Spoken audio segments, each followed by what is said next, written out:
Değerli basın mensupları, hepiniz hoş geldiniz. Davetimize icabet ettiğiniz için hepinize ayrı ayrı teşekkür ediyorum. Dün Van İl Kongremizi gerçekleştirmek üzere Van şehrimize geldik. Kasım Başkanımız güven tazeledi. İnşallah önümüzdeki dönemde de yine Van İl Başkanlığı'nı yürütecekler. Teşkilatlarımız kısmi bir yenilemeyle önümüzdeki dönemde daha fazla hizmet etme konusunda inşallah cehd ve gayretlerini artıracaklar. Hem Van'ın hem de memleketin geri kalan kısmının sorunlarıyla daha yakından ilgilenme konusunda bir kararlılığı ortaya koydular ve inşallah bunu sürdüreceklerdir. Bugün 23 Ekim Van depreminin 12. yıl dönümü.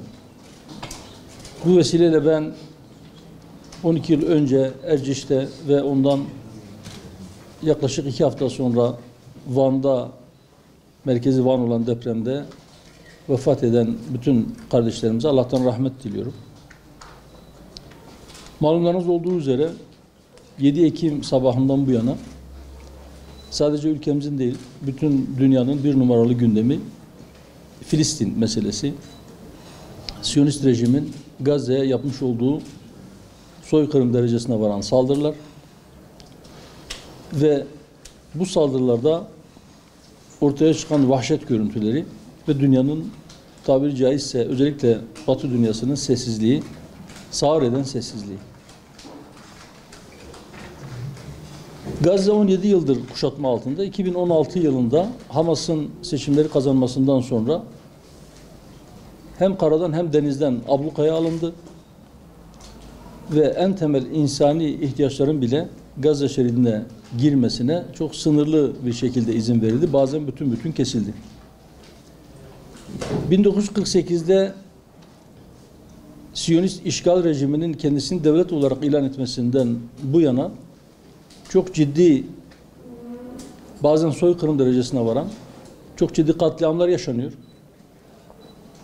75 yıldır sürekli adım adım işgal genişliyor. 75 yıldır sürekli kadın, çocuk, yaşlı demeden siviller öldürülüyor. 75 yıldır sürekli dünya kamuoyu, uluslararası kurumlar, kuruluşlar kınamakla yetiniyor. Birleşmiş Milletler'den, Güvenlik Konseyi'nden alınan kararlar da uygulanmıyor. Hiç kimsenin kınaması ya da sadece sözlü tepkisi Siyonist vahşet rejimini, Siyonist işgal rejimini durdurmaya yetmiyor. 7 Ekim'de Aksa Tufanı adıyla Gazze'deki Filistinliler bir operasyon başlattı. Onlar diyorlar ki biz bu operasyonu başlatmasaydık zaten Siyonist güçler çok ciddi bir saldırı başlatma hazırlığı içerisindeydiler. Biz yapacakları saldırının merkez karargahını basmak suretiyle onların planlarını bozduk ve orada çok ciddi savaş planları, saldırı planları ve çok değerli bazı istihbari bilgileri ele geçirdik diyorlar.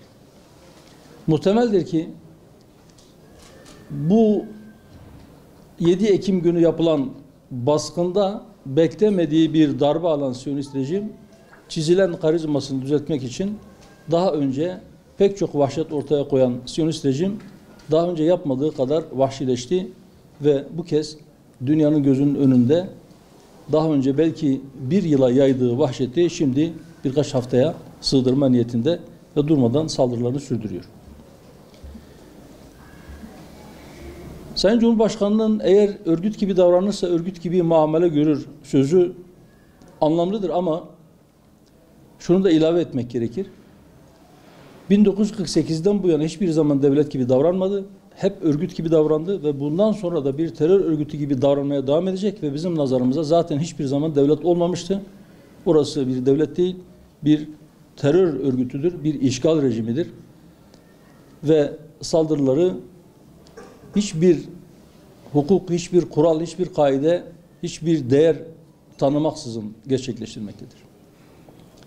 Şu son dönemde belki sosyal medyanın da yaygınlaşmasıyla ortaya konan vahşetin görüntüleri bütün dünya kamuoyuna ulaştı. İnsanların gözlerinin önünde kameralar kayıttayken fosfor bombaları kullanıyorlar. Sonra inkar ediyorlar. Deliller ortaya konduktan sonra pişkin pişkin bunlara gerekçeler uydurmaya çalışıyorlar. Biz terörle mücadele ediyoruz diyorlar. Çocuk hastanelerinin üzerine önce hastaneyi boşaltın uyarısı yaptıktan sonra hastanenin boşalmasını teminen fosfor bombasını çocuk hastanesinin üzerine attılar. Ve bundan sonra o çocuk hastanesi tamamen boşaldı. Saldırılarına 7 Ekim Aksa Tufanı operasyonu gerekçe olarak gösteriyor ama şunun cevabını ne kendileri ne de onların avukatlığını yapmaya çalışan Siyonist zihniyetli hiç kimse şu soruların cevabını veremez. Eğer bu saldırıların gerekçesi Aksa Tufanı ya da o Aksa Tufanı operasyonunu başlatan Hamas ya da İslami Cihad ise peki Batı Şeria'da öldürdüklerini neden öldürüyor? Eğer saldırıların gerekçesi Hamas'sa, Hamas'ın varlığıysa, Hamas'ın varlığını ortadan kaldırmak için bunu yapıyorsan, Hamas yokken neden saldırıyor? İslam dünyasından da şunu istiyoruz, şunu bekliyoruz. Bugün Gazze'de, Batı Şeria'da, Filistin topraklarında yürüyen savaş, yarın belki Lübnan'a, Suriye'ye, Mısır'a, Türkiye'ye, Ürdün'e, Irak'a, İran'a yayılacak. Buralara yayılmadan önce Müslümanlar sarı öküzü teslim etmemelidir. Eğer bugün farkında olmadan da olsa ya da belki bazıları bilinçli yapıyor. Filistin davasından bize ne? Bu savaş bizim savaşımız değildir diyenler yarın öbür gün savaş kendi kapılarına dayandığında savaşın aslında kimin savaşı olduğunu görecekler ama o gün belki çok geç olacak. İlk başta buna Arap-İsrail Savaşı dediler. Sonra İsrail-Filistin Savaşı dediler. Şimdi Gazze Savaşı diyorlar. Hatta bazıları Hamas-İsrail Savaşı demeye başladı.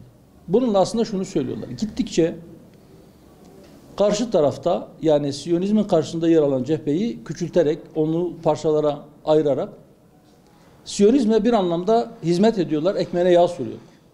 Önce Arap alemi dediler. Sonra küçülttüler. Sadece Filistinliler dediler. Sonra sadece Gazze'deki Filistinliler. Sonra sadece Gazze'deki Filistinlilerden Hamas'a mensup olanların savaşıdır gibi bir anlayışı oturtmaya çalışıyorlar. Kullanılan kavramlar son derece önemlidir. Biz iddia ediyoruz. Siyonistler dediğim gibi kendilerinden başkasını insan saymadığı için insanlığa karşı bir savaş başlatmış durumdadırlar. Ve o gücü kendilerine bulurlarsa bütün insanlığa savaş açacaklar. Bu yüzden İslam dünyasına diyoruz ki en azından sizler Filistin'deki kardeşlerinizi yalnız bırakmayın. Biz sadece Türkiye'den değil, biz bütün insanlığa çağrıda bulunuyoruz. Biraz önce söyledim, dedim ki orada bir devlet yok. Orada bir işgal rejimi var. Birinci adımda o işgal rejimini devlet olarak tanıyan herkes bu kararından dönmeli, vazgeçmeli ve tanıma işlemini geri almalı. Bütün ilişkilerini kesmeli. Diplomatlarını çağırmalı. Varsa diplomat kılıklı Siyonistler onları da ülkelerinden deport etmelidir. Askeri, siyasi, ekonomik, ticari bütün ilişkiler kesilmelidir. Birleşmiş Milletler Güvenlik Konseyi'nden çıkan kararlar bile sözlü olduğu müddetçe, bir yaptırıma dönüşmediği müddetçe Siyonist rejimi durduramadı. Bundan sonra da durdurmayacak. Sadece kınamayla geçiştirilemeyecek bir vahşet yaşanıyor. Bunu durdurmak için mutlaka somut adımlar atılmalı. Biraz önce söylediğim adımlar bunlardan bir tanesidir. Biz yıllardır söylüyoruz. Sadece bu yetmez. İnsanlıktan yana safını belirleyen her ülke kendi hava sahasını, kendi kara sularını Siyonist uçaklara, Siyonist gemilere, Siyonist bayrağını taşıyan bütün araçlara kapatmalıdır diyoruz. Bir şey daha söylüyoruz. Dikkat ettiyseniz birkaç kez altını çizerek söyledim. Dedim ki Siyonizm dünyanın en tehlikeli ırkçılığıdır. Bazı ülkelerde ırkçılık yasaklanmıştır. Nazizm yasaktır mesela Avrupa'da. Siyonizm Nazizm'den daha tehlikeli bir ırkçılıktır.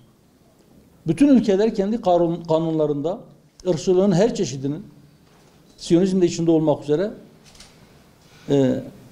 yasaklandığına dair düzenlemeler ve buna yaptırımlar getirebilirler. Getirmelidirler. Ve aynı zamanda daha cesur bir adım atarak bu terör rejimine ve bu terörist hareketlere destek verenleri de teröre destek veren ülkeler kategorisinde değerlendireceklerini, kişilere ve devletlere de yaptırımlar uygulayacaklarını söylemelidirler. Bu 2 günde olur mu? Zor. Ama bu yönde adımlar atılması için ciddi bir zihni ve teknik altyapı hazırlığı için hemen bugün işe koyulmalıdır.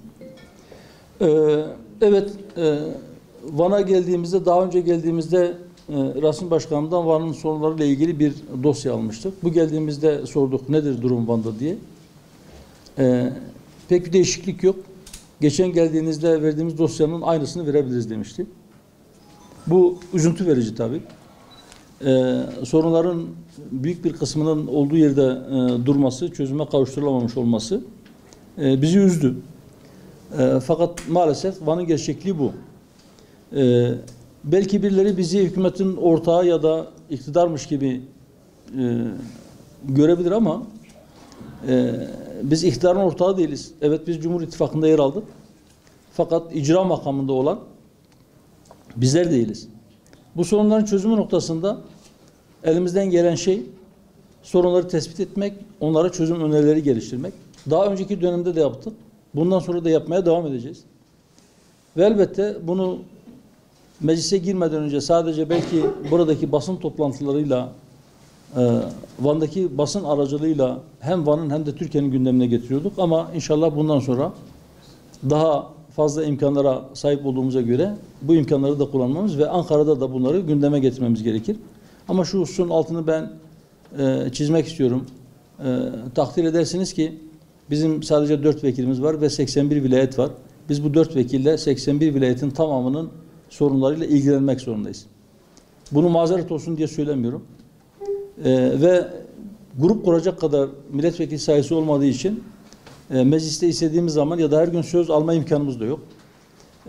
Bu imkan bulunduğu zaman elbette öncelik sırasına göre, elbette vukufiyet durumuna göre memleketin dört bir tarafındaki sorunları dile getireceğiz. Van da bizim memleketimizdir. Van'ın sorunlarını da gündeme taşımak, onlara ilişkin çözüm önerileri geliştirmek, şimdiye kadar yaptığımız gibi belki bir adım daha ötesine geçerek yine bunları gündeme taşımak bizim için bir sorumluluktur, bizim için bir mükellefiyettir. İnşallah bunları yapacağız. Bu sorumluluğumuzu yerine getireceğiz.